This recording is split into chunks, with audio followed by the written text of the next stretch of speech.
Hi guys, let's do a resort tour sa gabi. Amazing.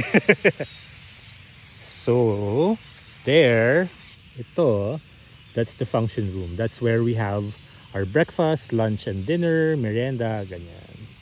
And then may mga rooms there. Maganda, no? Maganda na pailaw nila. And they have a lot of coconut trees na walang bunga. Siguro for safety ng mga guests.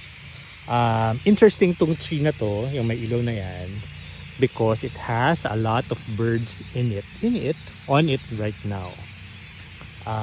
Kung narinig yung sound, yung mga chirping, dun siya nagagaling. As in punong-puno yan ng birds ngayon.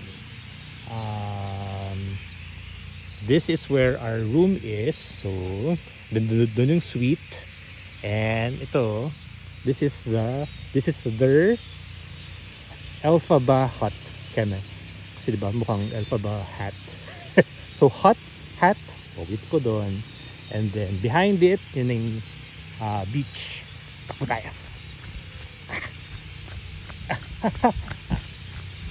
Yeah. So, yan na yung beach. Yung sand niya is quite fine. Hindi siya as fine as Boracay. Pero same effect sila na hindi nag-iinit pag tanghali. I love it.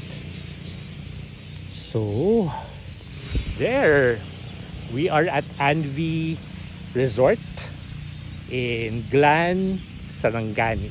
Oh, diba? I love it. So, check this place out when you're in Jensen.